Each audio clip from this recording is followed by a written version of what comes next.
Hi everyone, ನಾನು ನಿಮ್ಮ ಕನ್ನಡ ಕೋರಿ Prema. Welcome back to my channel. ಆತ್ಮೀಯ ವೀಕ್ಷಕರೇ, ಇವತ್ತಿನ ಸಾಂಬಾರು ಬಂದು ಹೆಸರು ಕಾಳಿನಿಂದ ಮಾಡುವಂತಹ ಸಬ್ಸಾರು. ನಮ್ಮ ಕಡೆ ಈ ಸಾಂಬಾರಿಗೆ ಸಬ್ಸಾರು ಅಂತ ಕರಿತೀವಿ. ಬನ್ನಿ, ಕಡಿಮೆ ಇಂಗ್ರೀಡಿಯೆಂಟ್ಸ್ನ ಉಪಯೋಗಿಸ್ಕೊಂಡು ಹೆಚ್ಚು ರುಚಿಕರವಾದ ಸಾಂಬಾರನ್ನ ಹೇಗೆ ಮಾಡೋದು ಅಂತ ನೋಡೋಣ. ಪ್ರತಿದಿನ ತರಕಾರಿ ಸೊಪ್ಪಿನ ಸಾರೆ ತಿಂದು ಬೋರ್ ಆದಾಗ ಈ ರೀತಿ ಹೆಸರು ಕಾಳನ್ನು ಉಪಯೋಗಿಸಿ ಮಾಡಿ. ರುಚಿಯಂತೂ ತುಂಬ ಎಕ್ಸಲೆಂಟ್ ಆಗಿರುತ್ತೆ, ನೀವೆಲ್ಲರೂ ಇಷ್ಟಪಡ್ತೀರಾ. ಹಾಗಾದರೆ ಮತ್ತೆ ಆಗ್ತಡ ಹೇಗೆ ಮಾಡೋದು ಅಂತ ನೋಡೋಣ. ಬನ್ನಿ ಈ ಹೆಸರು ಕಾಳಿನ ಸಬ್ಸಾರು ಮಾಡೋದಕ್ಕೆ ಯಾವ ಪದಾರ್ಥಗಳನ್ನ ಉಪಯೋಗಿಸ್ತಾ ಇದ್ದೀನಿ ಅಂತ ನೋಡೋಣ. ತುಂಬ ಸಿಂಪಲ್, ಕಡಿಮೆ ಇಂಗ್ರೀಡಿಯೆಂಟ್ಸ್ನ ಉಪಯೋಗಿಸ್ಕೊಂಡು ಅದ್ಭುತ ರುಚಿಯಾಗಿರೋಂತಹ ಸಾರು ಮಾಡೋಣ. ಮೊದಲಿಗೆ ನಾನು ಒಂದು 200 ಗ್ರಾಮಷ್ಟು ಹೆಸರು ಕಾಳನ್ನ ಓವರ್ ನೈಟ್ ನೆನೆಸಿದ್ದೀನಿ. ನೆನೆಸಿಟ್ಟಿರೋಂಥ ಹೆಸರು ಕಾಳು ಜೊತೆಗೆ ಬೇಕಾದರೆ ಇದು ಒಣಗಿರೋ ಕಾಳನ್ನು ಯೂಸ್ ಮಾಡ್ಬೋದು. ನಾನು ನೆನೆಸಿರೋದ್ರಿಂದ ಬೇಗ ಬೇಯುತ್ತೆ ಅಂತ ನೆನೆಸೋದಕ್ಕಿಟ್ಟಿದ್ದೀನಿ. ಜೊತೆಗೆ ನೆನೆಸಿರೋ ಕಾಳು ಹಾಕಿದ್ರೆ ಸಾಂಬಾರಿಗೆ ಕಟ್ಟು ಸಹ ಗಟ್ಟಿಯಾಗಿಬಿಡುತ್ತೆ. ಹಾಗಾಗಿ ನಾನು ನೆನೆಸಿಟ್ಕೊಂಡಿದ್ದೀನಿ. ಒಣಗಿರೋ ಕಾಳು ಹಾಕಿದ್ರೂ ಏನೂ ತೊಂದರೆ ಇಲ್ಲ, ಹಾಕಬಹುದು. ಹೆಸರು ಕಾಳು, ಹಸಿ ಮೆಣಸಿನ್ಕಾಯಿ, 1 ಉಂಡೆಯಷ್ಟು ಬೆಳ್ಳುಳ್ಳಿ, ಸ್ವಲ್ಪ ಹಸಿಕಾಯಿ, ನಿಂಬೆಹಣ್ಣು, ಕೊತ್ತಂಬರಿ, ಇಷ್ಟು ಪದಾರ್ಥಗಳನ್ನ ಮಾತ್ರ ಉಪಯೋಗಿಸ್ಕೊಂಡು ಒಳ್ಳೆ ರುಚಿಯಾಗಿರೋಂಥ ಸಬ್ಸಾರು ಹೇಗೆ ಮಾಡೋದು ಅಂತ ನೋಡೋಣ. ನೋಡಿ, ನಾನು ಆಲ್ರೆಡಿ ನೀರು ಕಾಯೋದಕ್ಕಿಟ್ಟಿದ್ದೀನಿ. ನಾನು ತೊಗೊಂಡಿರೋಂಥ ಈ ಒಂದು ಬೌಲಷ್ಟು ಹೆಸರು ಕಾಳಿಗೆ ಅರ್ಧ ಲೀಟರಷ್ಟು ನೀರನ್ನು ಹಾಕ್ಕೊಂಡಿದ್ದೀನಿ. ಯಾಕೆಂದರೆ ಜಾಸ್ತಿ ನೀರು ಹಾಕ್ಬಾರ್ದು, ಸಾಂಬಾರು ನೀರಾದರೆ ಚೆನ್ನಾಗಿರಲ್ಲ, ಸ್ವಲ್ಪ ಗಟ್ಟಿಯಾಗಿರಬೇಕು. ನೋಡಿ, ಇಷ್ಟು ಕಾಳನ್ನ ಹಾಕ್ಕೊಂಡು ಇದನ್ನು ಒಂದು ಕರೆಕ್ಟ್ ಹದವಾಗಿ ಬೇಯೋವರೆಗೂ ಬೇಯಿಸ್ಕೊಳ್ಳೋಣ. ಓಪನಲ್ಲಿ ಬೇಯಿಸಿದ್ರೆ ನಾವು ಕರೆಕ್ಟಾಗಿ ನೋಡ್ಕೊಳ್ಬೋದು. ಆಮೇಲಿಂದ ಈ ಕಾಳನ್ನು ನೀರಿನಿಂದ ಬೇರ್ಪಡಿಸ್ಕೊಳ್ಬೋದು. ಹಾಗಾಗಿ ಇದನ್ನು ಚೆನ್ನಾಗಿ ಬೇಯಿಸ್ಕೊಳ್ಳೋಣ. ಈ ಟೈಮಲ್ಲಿ ನಾವು ಉಪ್ಪೇನು ಸೇರಿಸೋದು ಬೇಡ, ಚೆನ್ನಾಗಿ ಒಂದು ಸಾರಿ ಮಿಕ್ಸ್ ಕೊಟ್ಟು ಬಿಡೋಣ. ಈ ನೆಂದಿರೋ ಕಾಳಾಗಿರೋದ್ರಿಂದ ಬೇಗ ಬೇಯುತ್ತೆ. ಒಂದು 50% ಬೆಂದ ಮೇಲೆ ಇದಕ್ಕೆ ಹಸಿ ಮೆಣಸಿನ್ಕಾಯಿನ ಈ ನೀರಲ್ಲೇ ಸೇರಿಸ್ಕೊಂಡು ಬೇಯಿಸ್ಕೊಳ್ಬೇಕಾಗುತ್ತೆ. ಆಮೇಲಿಂದ ಮೆಣಸಿನ್ಕಾಯಿ ಮತ್ತು ಉಪ್ಪನ್ನು ಸೇರಿಸ್ಕೊಳ್ಳೋಣ. ಒಂದು 10 ನಿಮಿಷ ಇದನ್ನು ಬೇಯೋದಕ್ಕೆ ಬಿಡೋಣ. ನೋಡಿ, ಕಾಳುಗಳೆಲ್ಲ ಸ್ವಲ್ಪ ಬೇಯ್ತಾ ಇದೆ. ಈ ಒಂದು ಟೈಮಲ್ಲಿ ನಾನು ಒಂದು 5ರಿಂದ 6 ಹಸಿ ಮೆಣಸಿನ್ಕಾಯಿನ ಹಾಕೋತೀನಿ. ನೀವು ನಿಮ್ಮ ಖಾರಕ್ಕನುಗುಣವಾಗಿ ಎಷ್ಟು ಖಾರ ಬೇಕೋ ಅಷ್ಟು ಮೆಣಸಿನ್ಕಾಯಿನ ಈ ಕಟ್ಟಿನ ಜೊತೆಲೇ ಬೇಯಿಸ್ಕೋಬೇಕಾಗುತ್ತೆ. ಕಾಳಿನ ಸ್ವಲ್ಪ ಬೇಯಬೇಕು, ಇನ್ನೊಂದು 2 ನಿಮಿಷ ಬೇಯಿಸ್ಕೊಳ್ಳೋಣ. ನೋಡಿ, ಕಾಳು ಸ್ವಲ್ಪ ಬೆಂದಿದೆ. ಈಗ ಇನ್ನೊಂದು 2 ನಿಮಿಷ ಆಗಿದೆ. ಈಗ ಈ ಟೈಮಲ್ಲಿ ನಾವು ರುಚಿಗೆ ತಕ್ಕಷ್ಟು ಉಪ್ಪನ್ನು ಸೇರಿಸ್ಕೋಬೇಕಾಗುತ್ತೆ. ಕಾಳು ಮತ್ತು ಸಾಂಬಾರಿಗೆ ಮತ್ತೆ ಉಪ್ಪು ಹಾಕೋದು ಬೇಡ. ಈಗ ನೋಡಿಕೊಂಡು ಎಷ್ಟು ಬೇಕೋ ಅಷ್ಟನ್ನು ಈಗಲೇ ಸೇರಿಸ್ಕೊಳ್ಳೋಣ. ಈಗ 1 ನಿಮಿಷ ಕಾಳುಗುಪ್ಪೆಲ್ಲ ಹತ್ತಿದ ಮೇಲೆ ನಾವು ಫ್ಲೇಮ್ನ ಆಫ್ ಮಾಡ್ಕೊಳ್ಬೋದು. ನೋಡಿ, ಕರೆಕ್ಟಾಗಿ ಬೆಂದಿದೆ. ಇಷ್ಟು ಬೆಂದರೆ ಸಾಕಾಗುತ್ತೆ. ಇನ್ನು 1 ನಿಮಿಷ ಬಿಟ್ಟು ಇದನ್ನು ಆಫ್ ಮಾಡ್ಕೊಳ್ಳೋಣ. ನೋಡಿ, ಉಪ್ಪೆಲ್ಲ ಸಾಂಬಾರು ಮತ್ತು ಕಾಳಿಗೆ ಅಂಟ್ಲಿ. ನೋಡಿ, ಈಗ ಕಾಳುಗಳನ್ನ ಒಮ್ಮೆ ಚೆಕ್ ಮಾಡ್ಕೊಳ್ಳಿ.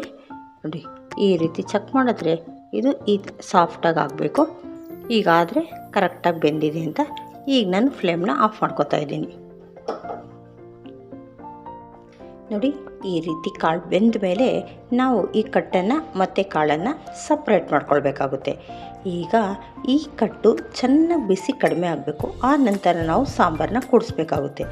ಅಷ್ಟರಲ್ಲಿ ನಾವೀಗ ಇದಕ್ಕೆ ಮಸಾಲವನ್ನು ರೆಡಿ ಮಾಡ್ಕೊಳ್ಳೋಣ. ನೋಡಿ, ನಾನು ಮೊದಲೇ ಹೇಳಿದಾಗೆ ಇಷ್ಟು ಪದಾರ್ಥಗಳನ್ನ ತಗೋಬೇಕಾಗುತ್ತೆ. ಈ ಒಂದು ಸಬ್ಸಾರಿಗೆ ಹೆಚ್ಚು ರುಚಿ ಕೊಡೋದೇ ಬೆಳ್ಳುಳ್ಳಿ, ಕೊತ್ತಂಬರಿ, ಹಸಿಮೆಣಸಿನ್ಕಾಯಿ. ಈಗ ನಾವು ಯಾವ ರೀತಿ ಸಾಂಬಾರಿಗೆ ಖಾರವನ್ನು ರೆಡಿ ಮಾಡ್ಕೊಳ್ಬೇಕಾಗುತ್ತೆ ಅಂದರೆ, ನಾನು ಹುಣಸೆಹಣ್ಣ ಸ್ವಲ್ಪ ಹೊತ್ತು ನೀರಲ್ಲಿ ನೆನೆಸಿಟ್ಟಿದ್ದೀನಿ. ಹಾಗಾಗಿ ಬನ್ನಿ, ಈ ಜಾರ್ಗೆ ನಾವು ತೊಗೊಂಡಿರೋಂಥ ಕಾಯನ್ನು, ಬೆಳ್ಳುಳ್ಳಿಯನ್ನು, ಹುಣಸೆಹಣ್ಣು ಇವೆಲ್ಲ ಹಾಕೋಣ. ಹಸಿಮೆಣಸಿನ್ಕಾಯಿ ಮತ್ತು ಕೊತ್ತಂಬರಿಯನ್ನು ನಾವು ಲಾಸ್ಟಲ್ಲಿ ಹಾಕ್ಕೋಬೇಕಾಗುತ್ತೆ, ಏಕೆಂದರೆ ಅದು ಸ್ವಲ್ಪ ತರಿಯಾಗಿರಬೇಕು. ಈಗ ಬೆಳ್ಳುಳ್ಳಿ, ಕಾಯಿ, ಸ್ವಲ್ಪ ಕಾಳು, ಒಂದು 2 ಸ್ಪೂನಷ್ಟು ಕಾಳನ್ನ ತೊಗೊಳ್ಳಿ. ಎಲ್ಲವನ್ನು ಹಾಕ್ಕೊಂಡು ನೀಟಾಗಿ ರುಬ್ಕೊಂಡು ಬರೋಣ. ಇಷ್ಟನ್ನು ನಾನು ಫಸ್ಟು ಗ್ರೈಂಡ್ ಮಾಡ್ಕೊಂಡು ಬರ್ತೀನಿ. ಆಮೇಲೆ ಕೊತ್ತಂಬರಿ ಮತ್ತು ಹಸಿಮೆಣಸಿನ್ಕಾಯಿನ ಸೇರಿಸ್ಕೊಳ್ಳೋಣ. ನೋಡಿ, ಈ ಕಾಯಿ ಮತ್ತು ಕಾಳು ಇಷ್ಟು ನುಣ್ಣಗಾಗಬೇಕು. ಈಗ ಈ ಟೈಮಲ್ಲಿ ನಾವು ತೊಗೊಂಡಿರೋಂಥ ಹಸಿಮೆಣಸಿನ್ಕಾಯಿ ಮತ್ತು ಕೊತ್ತಂಬರಿಯನ್ನು ಸೇರಿಸ್ಕೊಳ್ಳೋಣ. ಈಗ ಇದನ್ನು ಅತಿ ನುಣ್ಣಗೇನು ಮಾಡೋದು ಬೇಡ, ಸ್ವಲ್ಪ ರಫ್ ಆಗಿರಲಿ. ಕೊತ್ತಂಬರಿ ಎಲ್ಲ ಮೇಲೆ ಕಾಣಬೇಕು. ಇದನ್ನು ಒಂದು ರೌಂಡ್ ಮಾತ್ರ ನಾವು ಗ್ರೈಂಡ್ ಮಾಡ್ಕೊಳ್ಳೋಣ. ನೋಡಿ, ಈ ರೀತಿ ರುಬ್ಕೊಂಡು ಬರಬೇಕಾಗುತ್ತೆ. ಕೊತ್ತಂಬರಿ ಎಲ್ಲ ಸ್ವಲ್ಪ ಮೇಲೆ ಕಾಣ್ತಾ ಇದೆ. ಇಷ್ಟು ಇದ್ದರೆ ಸಾಕಾಗುತ್ತೆ. ಈಗ ಏನು ಮಾಡಬೇಕಪ್ಪ ಅಂದರೆ, ಈ ಕಟ್ಟು ಚೆನ್ನಾಗಿ ತಣ್ಣಗಾಗೋವರೆಗೂ ಸ್ವಲ್ಪ ಹೊತ್ತು ವೆಯ್ಟ್ ಮಾಡೋಣ. ಆಮೇಲೆ ಇದನ್ನು ಕೂಡಿಸ್ಕೊಳ್ಳೋಣ. ಅಲ್ಲಿನವರೆಗೂ ಈ ಒಂದು ಕಾಳಿಗೆ ಒಳ್ಳೆಯದೊಂದು ಒಗ್ಗರಣೆ ಕೊಡೋಣ.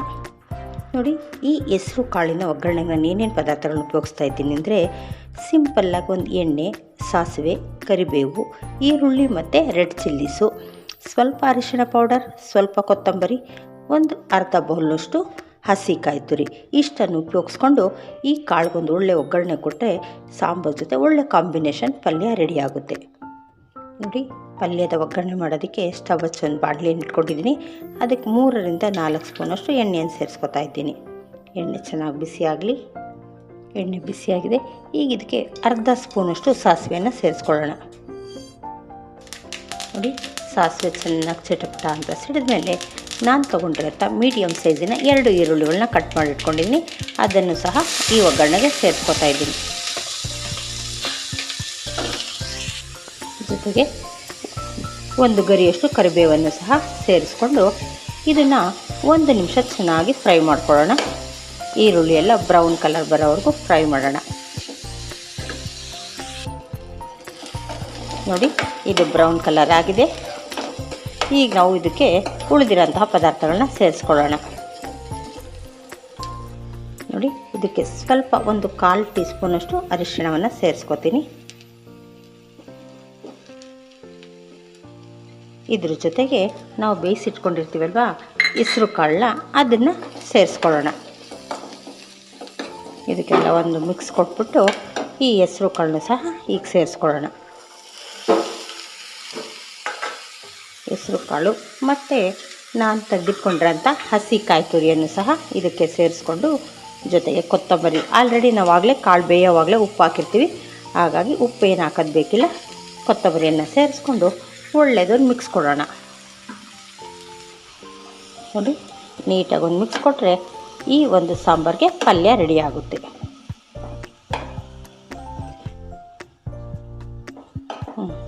ನೋಡಿ, ಎಲ್ಲವೂ ನೀಟಾಗಿ ಮಿಕ್ಸ್ ಆಗಿದೆ. ಈಗ ನಾವು ಫ್ಲೇಮ್ನ ಆಫ್ ಮಾಡ್ಕೊಳ್ಳೋಣ.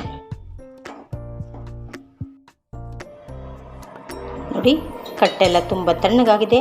ಈ ರೀತಿ ಫುಲ್ ತಣ್ಣಗಾದ್ಮೇಲೆ ನಾವು ಈ ರುಬ್ಬಿಟ್ಕೊಂಡಿರ್ತೀವಲ್ಲ ಆ ಸಾಂಬಾರು ಖಾರವನ್ನು ನಾವು ಇದಕ್ಕೆ ಸೇರಿಸ್ಬೇಕಾಗುತ್ತೆ. ಇದಕ್ಕೆ ಹೆಚ್ಚು ನೀರೇನು ಸೇರಿಸ್ಬೇಡಿ, ಸ್ವಲ್ಪ ಟೇಸ್ಟ್ ಕಡಿಮೆ ಆಗಿಬಿಡುತ್ತೆ. ಆದಷ್ಟು ಈ ಕಟ್ಟಿನ ನೀರನ್ನೇ ಉಪಯೋಗಿಸ್ಕೊಂಡು ಜಾರ್ ತೊಳೆದು ಸೇರಿಸ್ಕೊಳ್ಳೋಣ. ಎಲ್ಲ ನೀರು ಸೇರಿಸಿದ ಮೇಲೆ ಇದಕ್ಕೆ ಒಳ್ಳೆಯದೊಂದು ಮಿಕ್ಸ್ ಕೊಡಿ. ಇದಕ್ಕೆ ಸಿಂಪಲ್ಲಾಗಿ ಒಂದು ಒಗ್ಗರಣೆಯನ್ನು ಕೊಡಿ. ನೋಡಿ, ಸಾಂಬಾರು ಈ ಕನ್ಸಿಸ್ಟೆನ್ಸಿಲಿದ್ದರೆ ಸಾಕಾಗುತ್ತೆ. ಈ ಒಂದು ಟೈಮಲ್ಲಿ ಇದಕ್ಕೆ ಒಂದು ಸಿಂಪಲ್ಲಾಗಿ ಒಂದು ಒಗ್ಗರಣೆ ಕೊಡ್ತಾಯಿದ್ದೀನಿ. ಎಣ್ಣೆ, ಸಾಸಿವೆ, ಕರಿಬೇವು ಅಷ್ಟನ್ನು ಮಾತ್ರ ಒಂದು ಒಗ್ಗರಣೆ ಕೊಡೋಣ. ಈಗ ಇದಕ್ಕೆ ಒಳ್ಳೆಯದೊಂದು ನೀಟಾಗಿ ಮಿಕ್ಸ್ ಮಾಡಿ ಅಲ್ಲಿಗೆ ಸಾಂಬಾರು ರೆಡಿ ಆಗುತ್ತೆ. ನೋಡಿ, ಕೊತ್ತಂಬರಿ, ಕರಿಬೇವು, ಕೊತ್ತಂಬರಿ ಎಲ್ಲ ಸ್ವಲ್ಪ ಮೇಲೆ ತೇಲ್ತಾ ಇದ್ದರೆ ನೋಡೋದಕ್ಕೂ ತುಂಬ ಚೆನ್ನಾಗಿರುತ್ತೆ, ರುಚಿನೂ ಸಹ ಅದ್ಭುತವಾಗಿರುತ್ತೆ. ನೋಡ್ತಾ ಇದ್ದೀರಲ್ಲ, ರುಚಿಕರವಾದಂತಹ ಸಬ್ಸಾರು ಸವಿಯಲು ಸಿದ್ಧವಾಗಿದೆ. ನಮ್ಮ ಕಡೆ ಈ ಒಂದು ಸಾಂಬಾರಿಗೆ ಸಬ್ಸಾರು ಅಂತ ಕರಿತೀವಿ. ನಿಮ್ಮ ಕಡೆ ಏನಂತ ಕರಿತೀರಾ ಅಂತ ಖಂಡಿತ ಕಮೆಂಟಲ್ಲಿ ತಿಳಿಸಿ.